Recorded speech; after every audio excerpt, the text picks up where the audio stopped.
signing on right now. I know that we are recording this, so we'll be able to send that out. If anyone has some Wi-Fi issues or anything like that, do not worry. It'll be able to go out there. And I know that there's still a lot going on right now. While, we're in the midst of opening back up, there's even been new restrictions about quarantines. I mean, I think just announced maybe 5 minutes ago about coming to the state of New York or Connecticut or anything.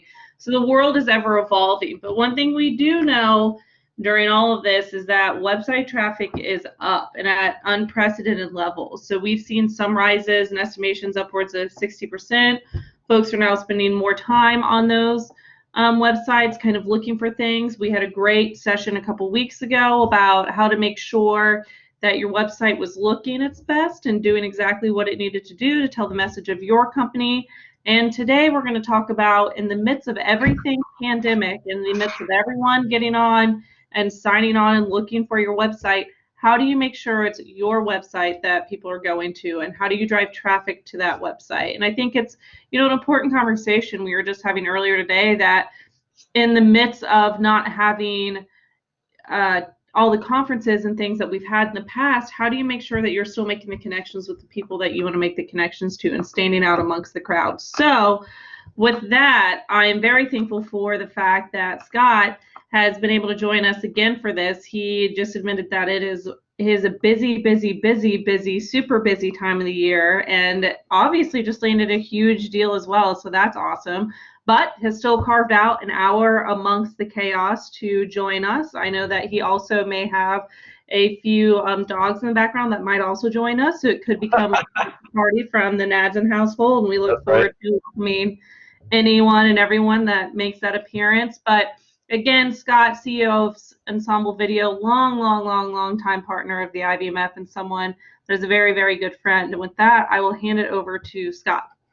Thank you so much, and hi everybody. Today we are going to talk about driving traffic to your website, and we did have a great session a couple weeks ago on kind of what does your website look like, feel like, and all those components. So today we're really going to talk about, all right, so how, if we have this Lamborghini in the garage, we want people to at least want to see it and be able to get on there and drive it, right? So that's what today's about.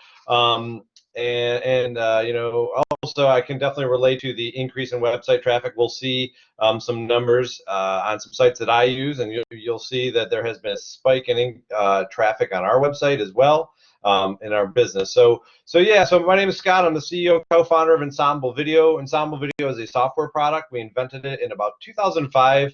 And we officially been in business for about 12 years now, since 2007.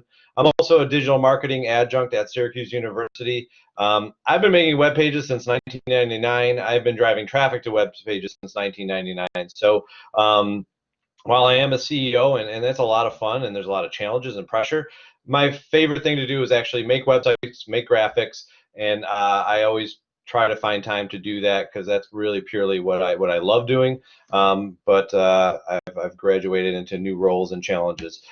So first of all, thank you all for your service and your family members for your service. I'm grateful. I'm an old civilian, but this is one way I can give back. I love being involved with IVMF and everybody at IVMF. They've helped me in a lot of ways, and I'm just here to help you. A couple disclaimers.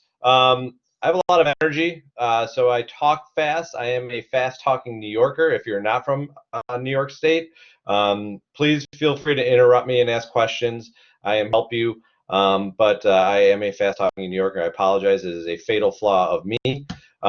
Number two, I am nerdy by nature, so some of today's topics are definitely quote-unquote nerdy, not in a bad way, I think in a cool way, but we are going to get into some technology terms and acronyms, and I'll do my best to expose you to those, but there's no doubt I am nerdy by nature, and some of that will come through today.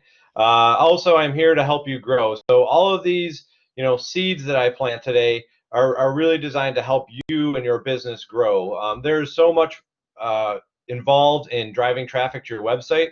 I actually teach a digital marketing class at Syracuse University, and it goes for 14 weeks, 3 hours at a time. And I feel like I can't get it all in 14 weeks. So we are going to try to compress a lot of that into 1 hour. So I'm going to be planting a lot of seeds today. I think you'll find it useful. Please make sure you go back to the recording because there are going to be some useful tips. And disclaimer 4, I do have 2 golden doodles. Manny on the left, the big boy, he's older. Winnie is the new one.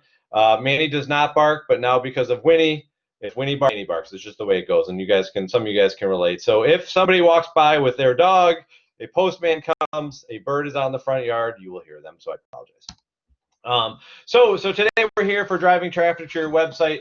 Our last session together, and if you weren't there, it's fine. I mean, really what we talked about was web design. And we said, you know, what does your website look like? What does it feel like? What is it saying to your prospects and your customers? And today we're going to talk about all these other elements. You know, we're going to talk about SEO, so search engine optimization. How do we prepare our website for search engines?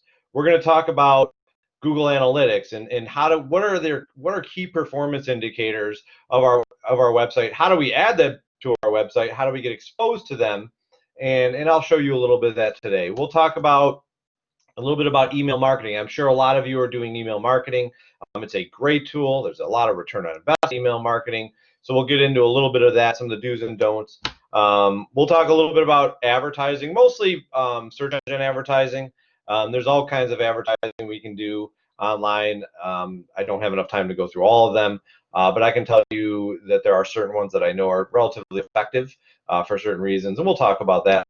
We'll talk about generating some news, potentially blogging, social networks, obviously, and a little bit in terms of content management. And now that was a portion of the last class, was really what does your website look like? What kind of content do you have on your website, and what is it saying? But of course, we'll dip our toe into those areas as well. So that's really what this session is about. And really, you know, this all is really about digital marketing at this point. And when we look at digital marketing, one of the simplest, you know, questions is why digital marketing? Well, we want to generate leads. We want to generate revenue. We want to generate awareness. But there's also a lot of value in digital marketing. I mean, you know, I really believe, you know, I've been doing marketing for a very long time at this point. I've spent a lot of money on marketing, and I do think there's a lot of value in digital marketing. It is generally where your audience is, whether it's on a phone or a good old-fashioned computer.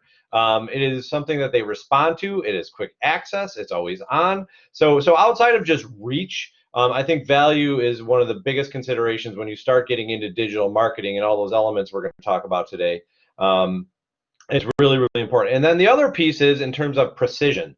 So I always think about this, and when I'm in a classroom, I say, you know, we all drive by billboards every day. And sometimes you'll remember the billboard you drove by, and sometimes you'll go, I saw a billboard, I think it was a medical billboard or a hospital, but I don't remember which one. Well, with digital marketing, you know, it's kind of the opposite of billboards. I mean, billboards are not as precise, I would say. Of course, yeah, if it's a hospital, they're saying, hey, come to our hospital, not the hospital across the street. But with digital marketing, you can really go after certain segments of your target market. You can go after certain age groups. You can focus on very specific products to very specific segments. And then you can get a lot of measurement and return on investment on that. So we're going to talk about all these different things because there's a great ways and great reasons to invest in digital marketing. So I'm a big advocate for that. And you know, before we do anything else, you know, one thing I want all of us to do is kind of brainstorm, you know, in the back of our minds while we're talking is, you know, where are we in our business and what's our strategy? So all of us are in different stages. If we were in a classroom, I'd have you raise your hand if you were, you know, a business that might be over 10 years old, right? And that's Ensemble Video. So I'm raising my hand, and Ensemble Video is over 10 years old. So we might have a very different strategy than a startup who is, you know, 1 or 2 years old, or, you know, I would call it like a little infant company, right?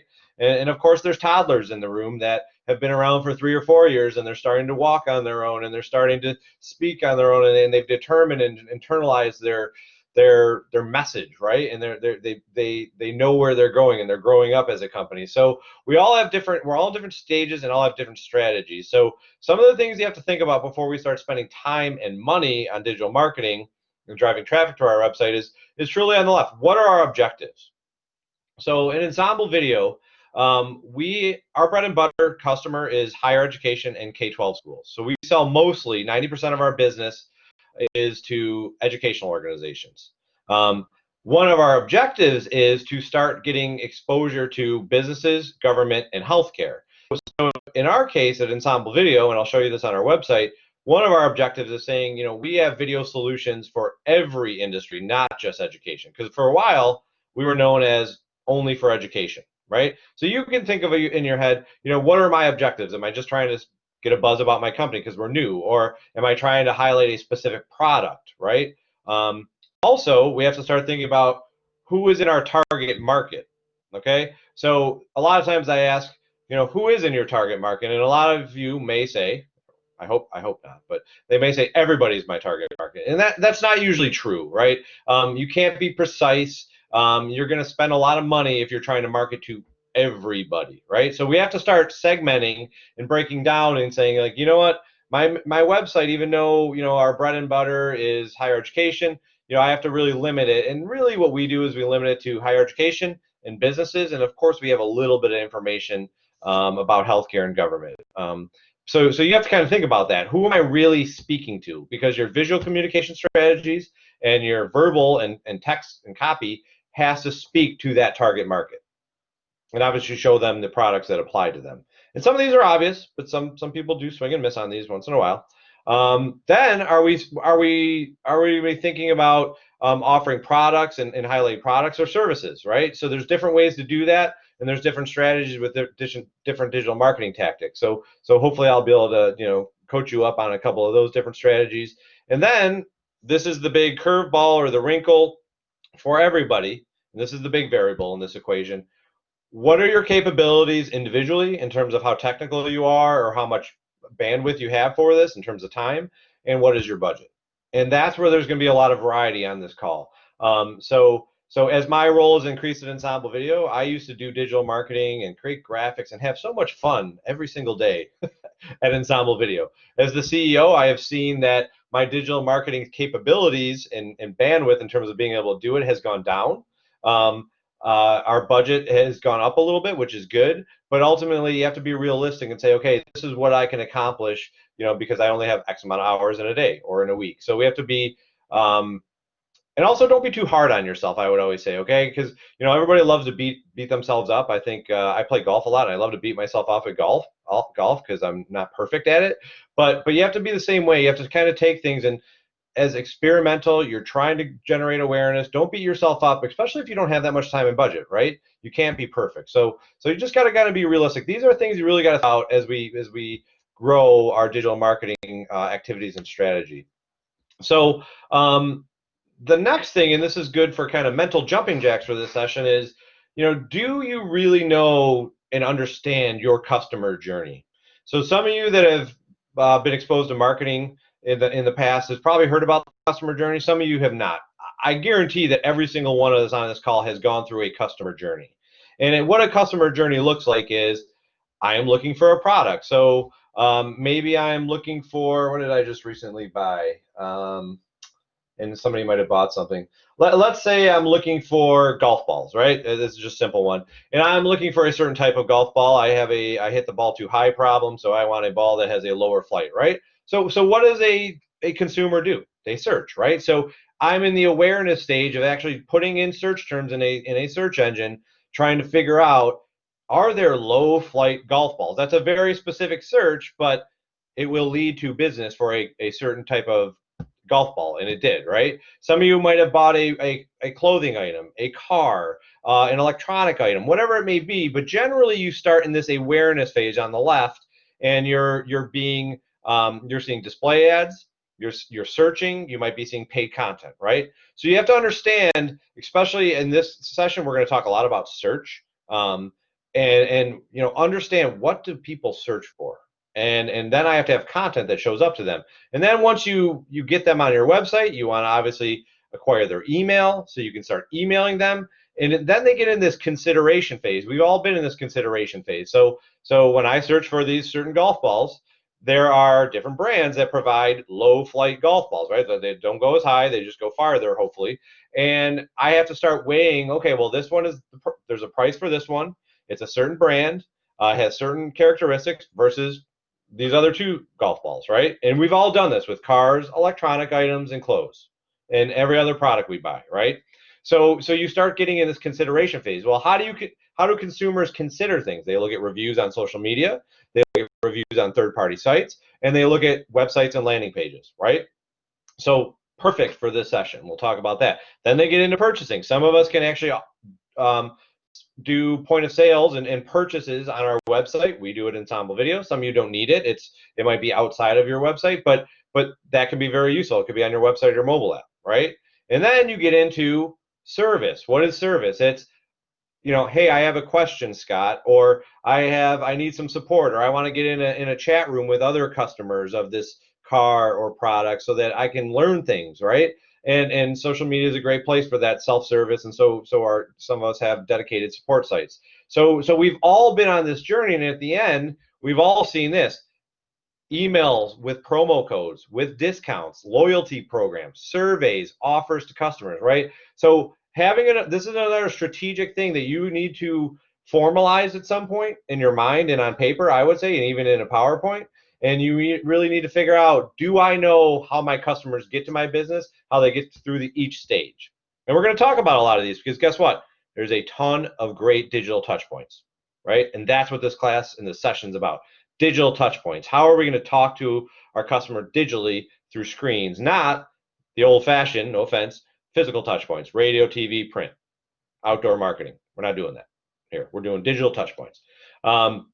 So when you look at this, and don't focus too much on the numbers right now, just focus on, simple things. And really what I want you to focus is on all these different channels of digital marketing, email marketing, social marketing, and what are the most effective. And some of you may be surprised that email marketing is on top. You might say, I hate all those emails vendors sell me. They drive me crazy. I never look at them. But I can show you hundreds of charts like this that email marketing is one of the most effective channels. And actually, with a lot of the social media changes, what the social media platforms are doing right now in terms of prioritizing paid for content over organic content, I think email marketing and some other digital marketing tools are going to become more effective, and social media marketing is going to start going down because they're requiring you to pay to play. So anyway, you start to look at this, and we're going to focus on, and some of you might say, this chart is crazy. I don't find email marketing effective, and it could be that you might not be using the tool effectively. But when we look at this, the other one I want you to look at is display advertising. So if any of you are getting emails or thinking about doing banner ads and advertising, I would say your money could be spent in other ways. I'm gonna try to focus on these top items in terms of creating content, social pay-per-click, social media marketing, search engine optimization, and email marketing today. And that's really what we're going to talk about. And we'll talk a little bit about pay-per-click. But I'm sure some of you are surprised that email marketing is rated as one of the most effective. And actually, you'll see over time, it'll also provide great return on investment. Now, the other piece of this, and again, I'm not going to do too much of these charts, but I also want you to consider in terms of capabilities and how much bandwidth you have, what are the easiest ones to kind of attack as a company, and what might be the most challenging. So when you look at these big, let's say yellow, bars, you're going to see, website could be potentially difficult depending on how you do it. Email, social media can be difficult, even though it sounds so easy. But just doing it on multiple platforms is the challenge.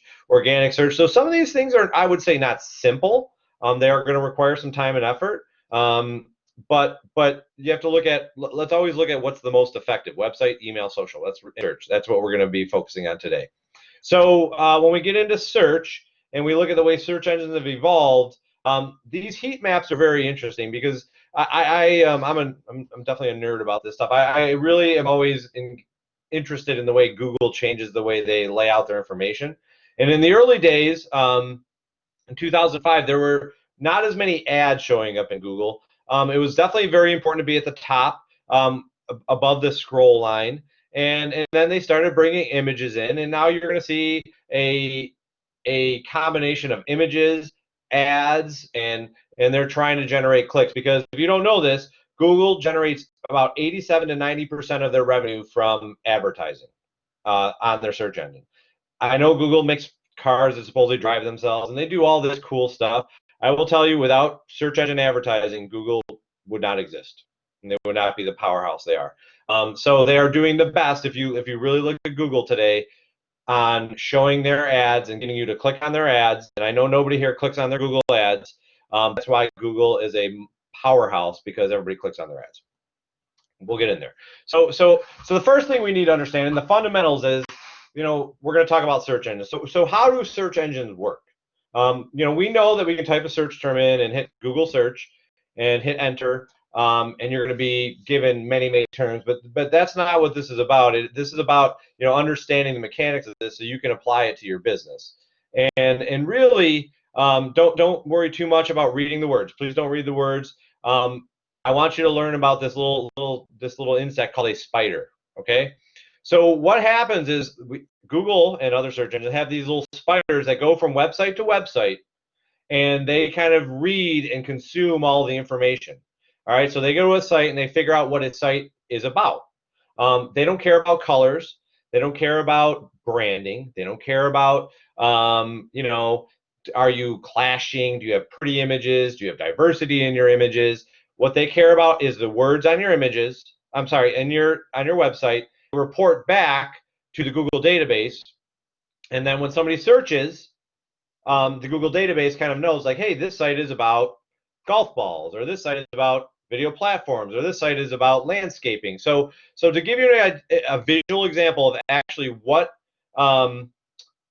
spiders do, this is the Ensemble Video website. Okay, I talked to you about the industries, right? So we prefer, most of our business, I should say, is higher education, K-12. Of course, our objectives are enterprise, healthcare, and government.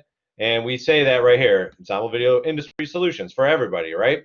So, but what I want to show you is what spiders see. So this is what spiders do. They come to your website and they read information like this. The Ensemble Video platform is in tune with your audience, media producers, IT. Our video platform, so they look for words and they start to see patterns, right? So if I search for the word video platform, you're going to see that it's mentioned 47 times in this page. So Google's little spiders and bots, their job is to go figure out patterns on web pages. This web page is about video platforms. So they go back to home base and they say, hey, I found this page, ensemblevideo.com. It's actually about video platforms. So that gives you an idea that spiders are really trying to figure out what terms are being used on pages, so that when people search in search engines, we know what web pages to pull up. Okay, hopefully that kind of makes sense and translate. But I'll show you another page: education, video, platform. If I go to a page like this, again, Google doesn't care about these little images, and if they like my images, what they care about, if I view page source, education, video, platform, how many times is it mentioned? 14. Okay, so you can see all the highlighted times here. If I scroll down, it's mentioned many times, right? So my point is you need to understand that we need to figure out what keywords are, what the best keywords for your business are, and we need to thread them into your website. Okay, and I'm going to show you how to do that today and how we do that. But that's really one of the most important things to understand, is that while images are important, when you're talking about search, it's understanding how the search engine works, and that's how a search engine generally works in a very simple example. And then there's this other pieces. Okay, there's paid search versus search engine optimization. So search engine optimization is figuring out what keywords you want to put in your pages and then sprinkling them in your content. Paid search, you're actually paying for those keywords so when a certain keyword is searched, ads show up. Okay, so we'll get into that. And really, if I was to search for like learn Spanish, okay, I search for learn Spanish, ads come up, that's paid search, which we'll talk about, and we do that in Ensemble Video. I've spent from $40,000 a year to $70,000 a year on that, so roughly $100 a day, give or take 20 bucks usually is what it adds up to be. And then there's organic results, right? So there's organic results, which is search engine optimization. I'll just show you on screen here. If I go to my friend Google here and I search for education video platform, what you're going to see is Bright Cove ad. Now here's another thing I'm fascinated by. They're always trying to trick you. Now there used to be green, and now they're trying to make it black so you don't know that it's an ad, because we all know about ads. There's Ensemble Video, that's an ad. there's another. I've never heard of this one, but a new competitor apparently. And then we start going down into the organic ads. So these are pay-per-click ads, which you know. These are search engine ads. There's Ensemble Video, right? So good news is, you know, we're on the top page. It's great to be on the top page. But if you notice, what Google's trying to do is make money here. They're saying, click on our ads, and then you'll scroll for the organic results, because that's how Google makes money. If I click on that, cha-ching for Google, right? Bright Cove is not guaranteed any money, but I can tell you Google is. So anyway, we'll get more into that stuff, but I just wanted to kind of point some of these out. These are jumping jacks. Now, what is search engine optimization? So it's again preparing your website for searches. So what does that incorporate? It incorporates things on social, although a smaller piece, but there's all this content being created on social media. So if you're generating content, you're going to want to use your keywords that you figure out are being used on your social media channels. Don't just talk casually. You're going to want to start to own certain keywords. Okay, so we'll talk about that. It's going to be creating links to certain pages using your keywords. We'll get in deeper. It's going to be keyword research and targeting. I'll show you different tools that you can use, but really figuring out and brainstorming what are keywords that people search. So again, there might not be any golfers on here. I'm just going to use it because it's just something I was looking for. Low flight golf balls, right? I'm looking for low flight golf balls, and so what are other words people might use? I don't know. I'd have to check, but I use low flight golf balls, or I hit the ball too high, you know, whatever it may be. And then you put those keywords on your pages. We'll talk about that. And then making sure that your content is accessible and quality content, and those spiders can see it. So there's this pyramid that we're going to talk about relatively quickly that is really, really important.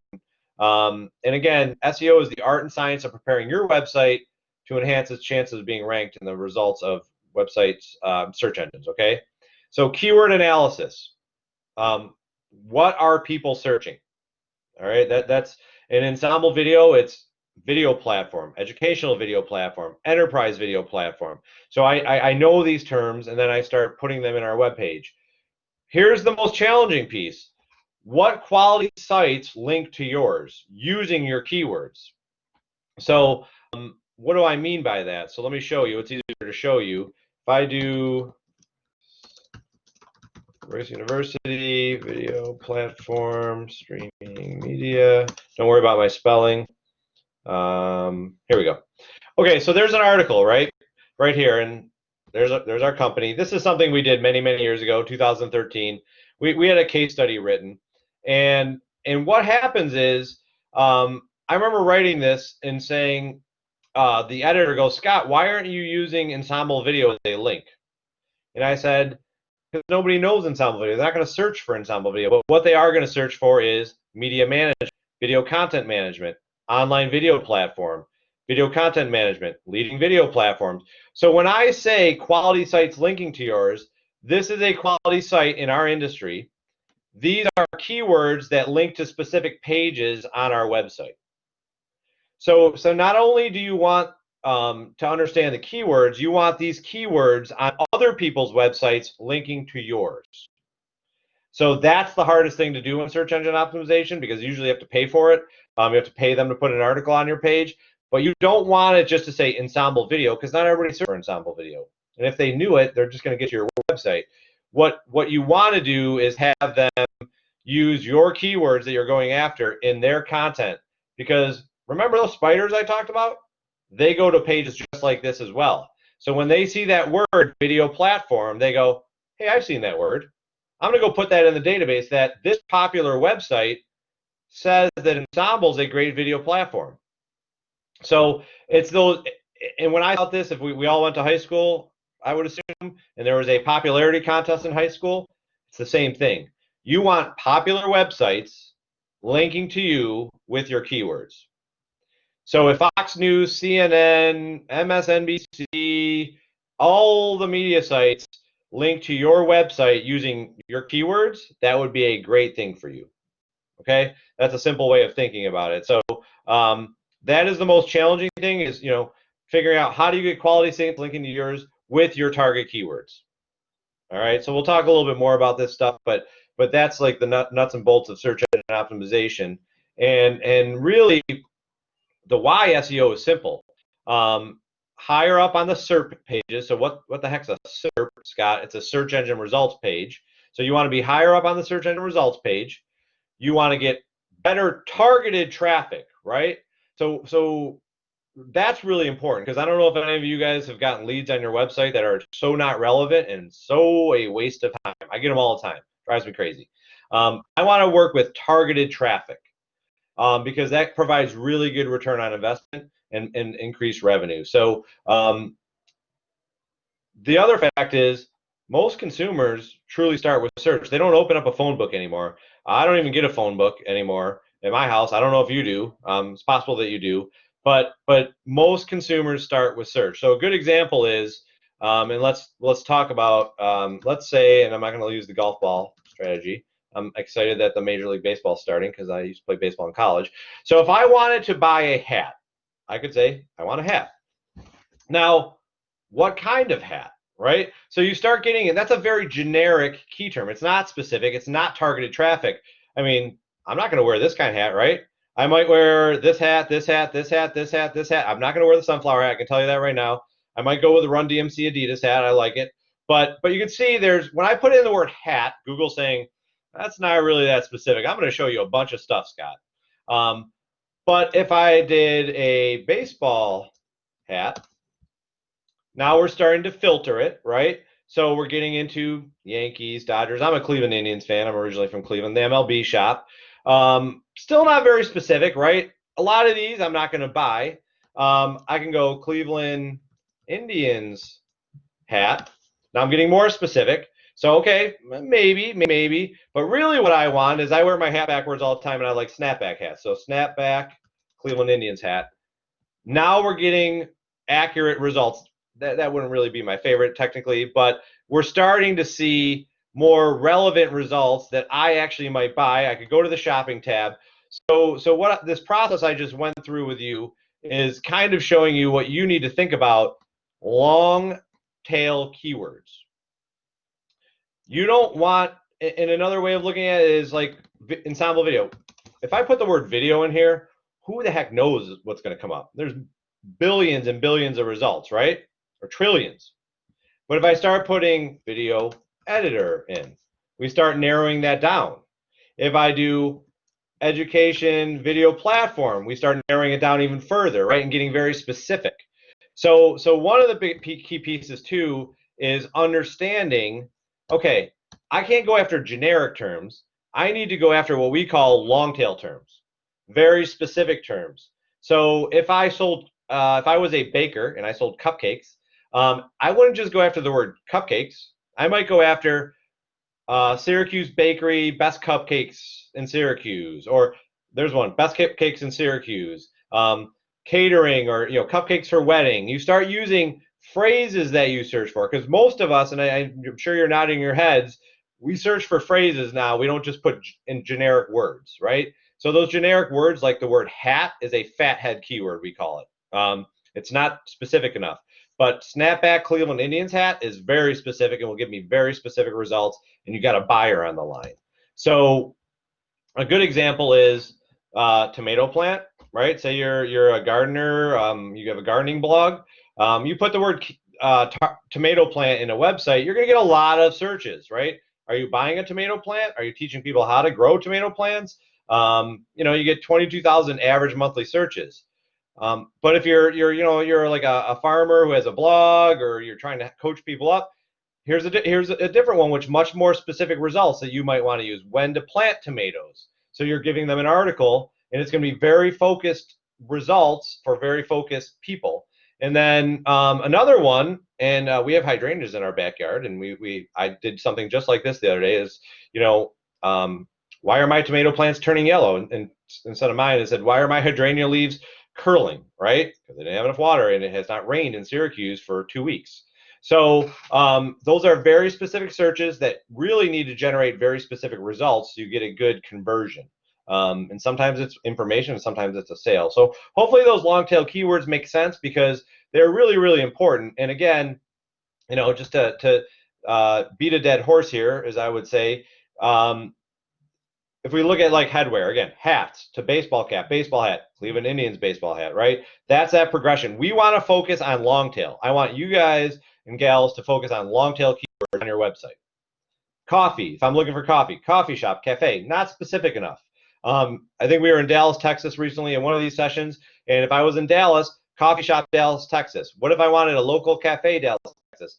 That's the type of stuff you want to have on your website. Same thing with ensemble video. So hopefully that makes sense in terms of search engine optimization. The key is really figuring out what these keywords are. And then what you do is you put them on your web page in your HTML so that people can crawl them. So what do I mean by that? A lot of you guys probably use Wix and you use WordPress, my guess is. So anytime you add a header, like the title of your page, it gets the title tag. And you generally have to put a description on a page. You're going to want to figure out your keywords and incorporate them in your website. Okay, let me just look at the time here. Before I move on, what I want to show you just quickly on Ensemble site, if I go back here, and I go to let's go to a page like lecture capture. This item is what's called an H1 tag. So every one of you guys that uses Wix or Weebly or Squarespace or WordPress, anytime you're doing a page title, it's going to be what you're going to see here. It's hard to see right here, this H1 tag. That is telling those spiders or bots that H1 means it's important. That's what this page is about. Okay? I can't go too far into details on this, but and again, I don't want to have you guys space out with my nerdiness. But generally, that H1 tag is really important. Hopefully, you aren't doing this from scratch or using WordPress, Weebly, Squarespace, Wix, and they will take care of that for you. But you want to make sure your keywords are in your title tag.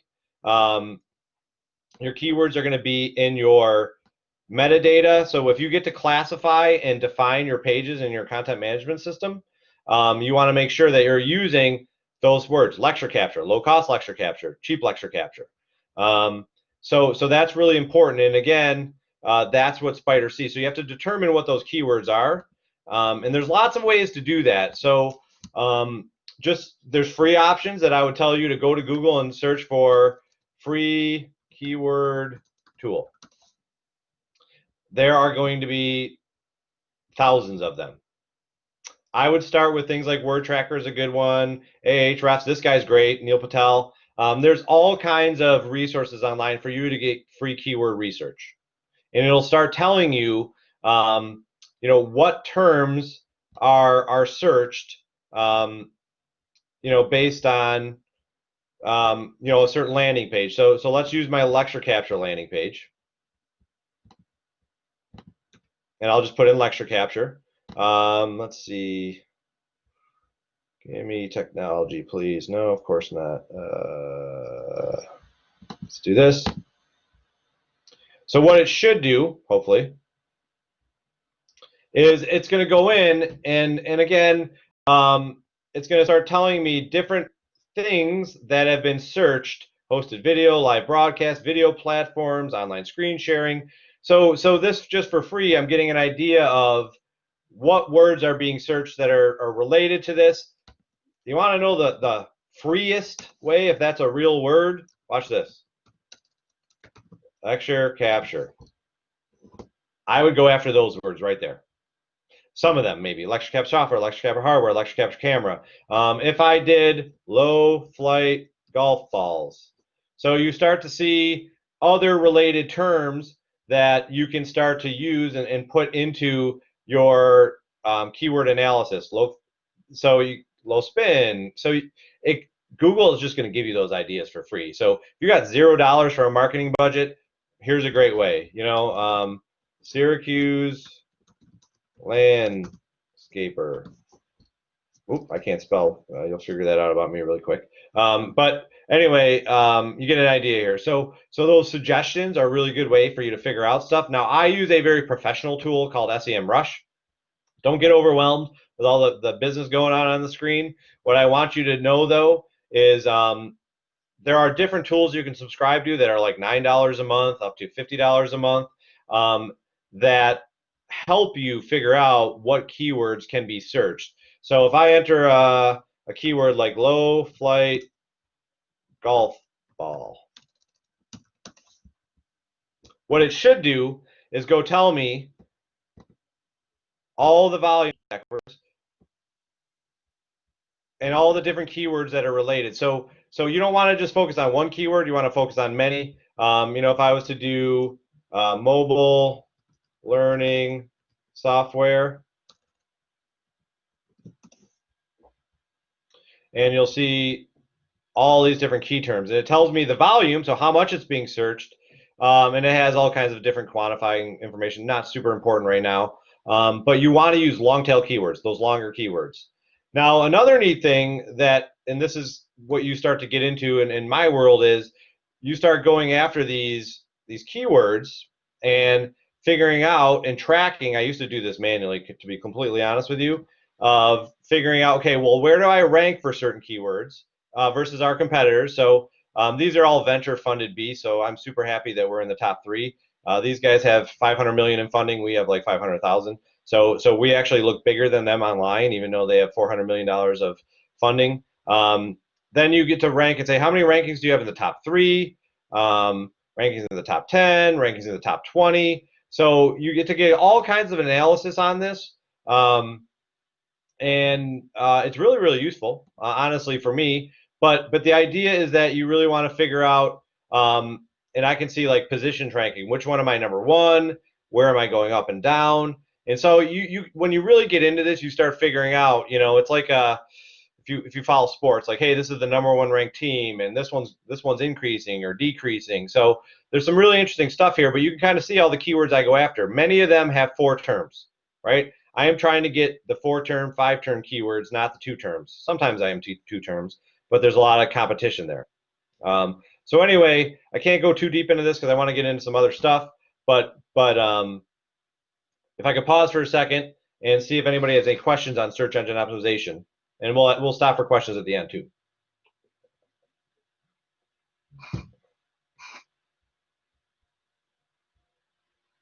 And just interrupt me if you do, because I'll keep going.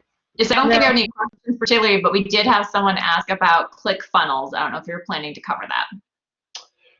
Right, so there's a lot of ways to track analytics of how people are getting into your site. So if you're looking at ClickFunnels, there's kind of a couple different ways I would interpret that, either from the analytics side, which we can go into, and then also you can kind of design the ClickFunnel in terms of the journey through your websites with drip campaigns and email marketing, and automated marketing. So I'll go into that. So the last thing I want to mention in terms of with Google specifically is you can also do pay-per-click. I'm not going to spend a ton of time on this because I don't know if people have money to spend on it, but it is a way to guarantee traffic. So search engine optimization is like doing farming. Like you plant seeds on your website, and it's almost like having a baby. In 9 months, you'll see all the results. Okay, you'll see it. All right, or growing corn or whatever you grow, right? But pay-per-click is if you want immediate results today, you can put up an ad and it will show up in Google search engine, just like I showed you with the ads on top, right?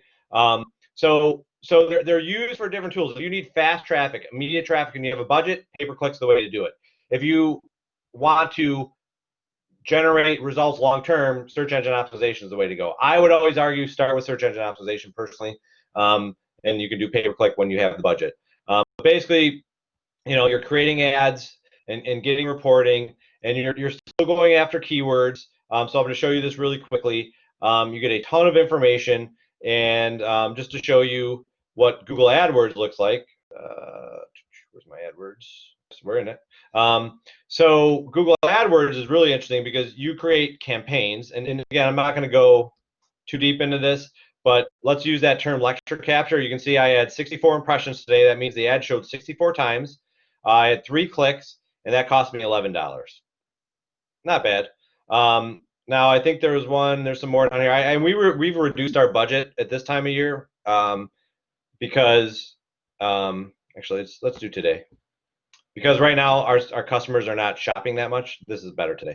Okay, so you can see we've gotten 1,000 impressions. I got 26 clicks, and that cost me $32 total. Not bad. When you go in here, and you'll see that you start, don't worry about the terminology here, I'm just trying trying to show you an ad if I can quickly.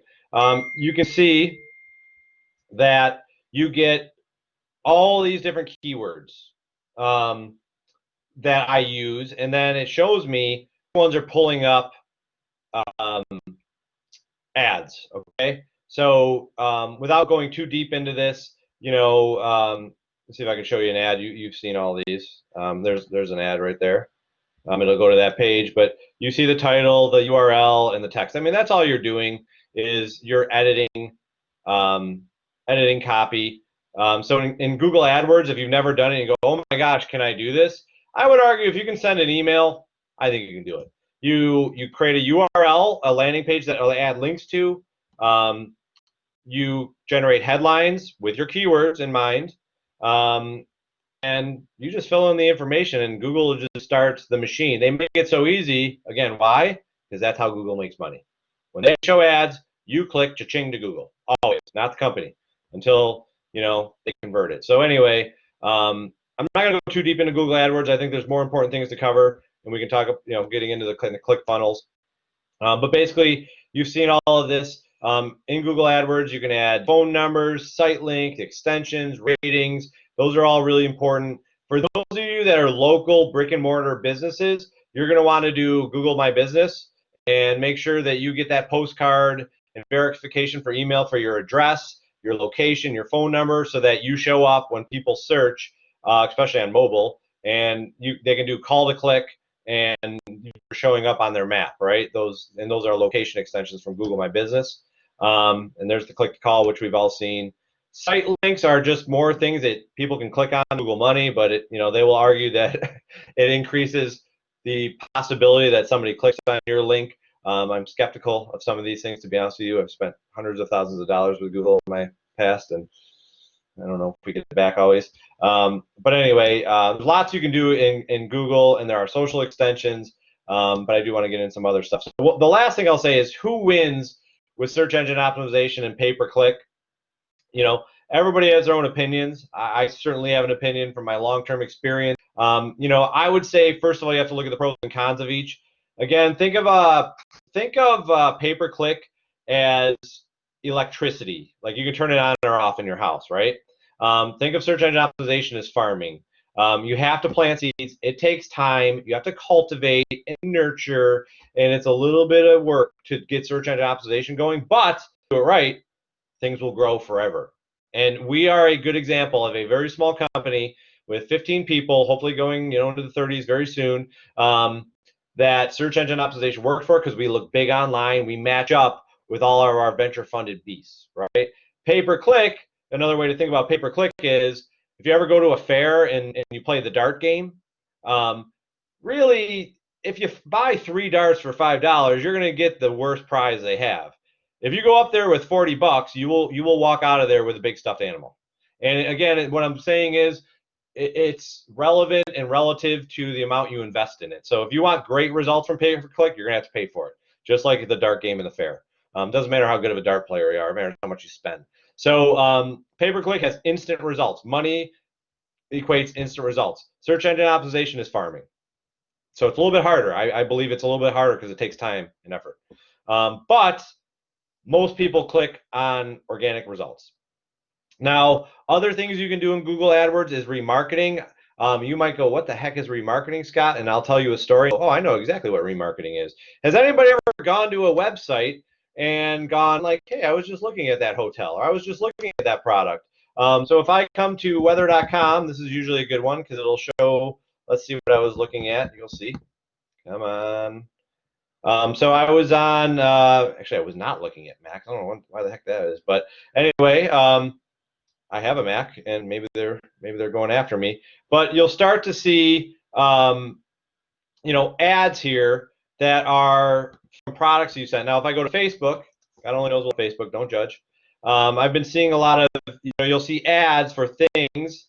See if I can find an ad here. Oh, this is my guy right here. I spent $17 on their website for 5 videos on something I've been working on, and now I see every single one of these. Every day I see the Scratch Golf Academy ads. Okay, so it knows what I search for. It knows that I spent money, and Facebook is, hey, I have an ad for you from this guy, right? So anyway, that's called remarketing. I just bought softball socks for our entire team. I coach a softball team, so I just bought softball socks for my daughter's softball team, and it's from Ringer. Now they're showing me ads, right? So that's what remarketing is they figure out your behaviors, they track it with little cookies on your computer, and then Google says, hey, or in the browser say, hey, I know what they were searching for. Now show an ad to them. If anybody has YouTube TV, you will notice that you get remarketed to through YouTube TV. My wife hates it because my account's plugged into the TV, and she's always like, well, why am I seeing all this tech stuff? And I'm like, well, you need to log into your account and you'll see all your girly stuff, whatever. But you're supposedly getting more relevant ads. Now, I'm not going to spend a lot of time on display ads. If you have a chance to buy display ads, I would just simply, if I had to tell you, don't do it, I would say don't do it. If people have ad blindness, it's great for big brands. I think for small brands, it's not a good idea personally in the short term. Now we have about 10 minutes, so I'm going to try to go through email marketing, which I think has the highest return on investment of all these digital marketing activities. Many of you have probably used MailChimp. If you haven't, you can use 2,000 contacts for free. They do automated marketing also now, which is nice. So basically what automated marketing means is if you look at something like Ensemble Video's website, and if I was to go in and schedule a demo and fill out this form, and this kind of goes into nurturing campaigns, I put in information and say my name is John Smith, and I get, Jace. Let's put my email in there because I want to get the email back. Oh no, actually I don't have to. jsmith@me.com. Number, I try to segment my list, okay, because I kind of want to know who they are. When I make this decision, they're going to start getting automated emails from us that we target to that type of persona. I just ask them a little bit so I know what they're interested in. You're also going to see why I do this. And hit schedule a demo. Blah, blah, blah. Did I complete everything? Oh, sorry. So again, they go into a bucket because I said I'm in higher education. So now what happens, and I'm not going to just show you this for an automated response, but what happens is obviously is some automation happens here, okay? So you'll see here, hopefully. Come on, give me it. I should. Okay, there we go. There it is. Okay, that's what I was looking for. So I get my automated email, right? Now, a lot is happening here. This lead goes into our marketing system, all right? So when I refresh, what should happen is John Smith's in my marketing system, and then there are nurturing workflows that are set up behind this. So what happens is it says, oh, John was a higher ed, so John's going to be put into very specific workflows. So ClickFunnels maybe a little different, but it's the same concept of basically when somebody clicks and submits information on Ensemble Video, we are first capturing all of that. And then what we do is we put them in certain lists. So now just in that 20 seconds, they've been put in 6 lists automatically. All right. Now those lists and those memberships put them in workflows, meaning we send them automated emails now. Okay. So they're enrolled in these 2 different workflows. Well, they'll start getting all our content that we create online. And you have all gotten those emails. Trust me, you get it put in workflows and you're in lists that you don't even know about on the back end. You think you sign up for one newsletter, you just signed up for all kinds of stuff, right? So ClickFunnels and nurturing and drip campaigns are all part of this. But basically, you'll start advancing over time into these marketing systems that do automation. I am a one-man band of marketing for our company. This system right here, HubSpot, and MailChimp, we don't use MailChimp anymore, we use HubSpot. They're both great because they do automated marketing, where you can set up workflows that if they submit and they say they are higher ed, then send them an email every 6 weeks. It's that simple. And I don't have to do that manually. The other thing they do is it allows you to quantify activity on your website. So what do I mean by that? They get a score.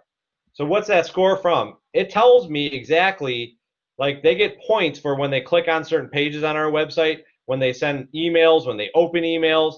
This guy is a customer, he turned into a customer, but I can start to track every single activity that he's done. He opened this one email when I was announced CEO 15 times. I'm surprised he opened it that many times, but that's a good sign. Maybe he's happy about that. I sure hope so.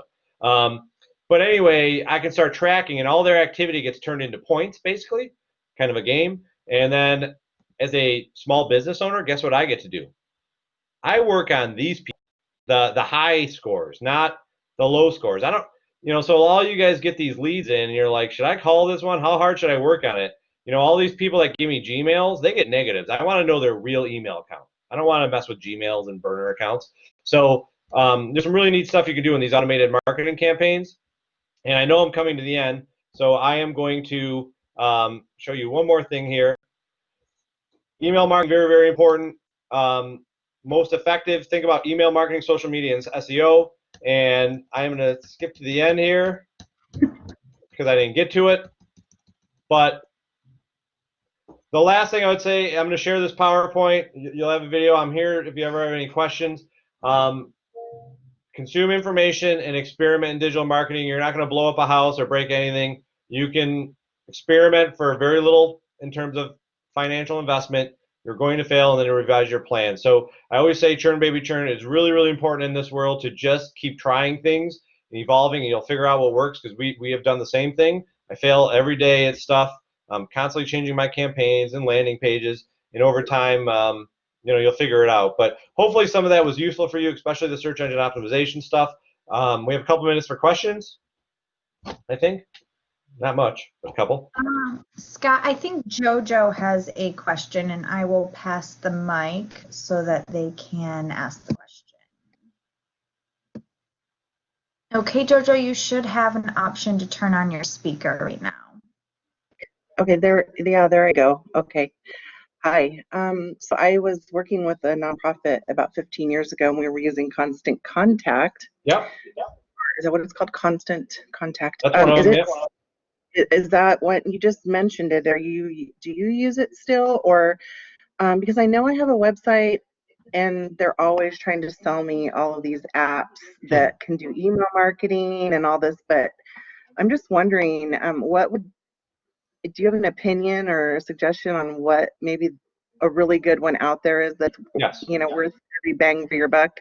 Well, right. So yeah, absolutely. So I use in HubSpot, it's kind of a marketing tool that has everything: email, social, contact. I would say if you don't want to spend a lot of money, MailChimp is great, because you can have 2,000 contacts in it.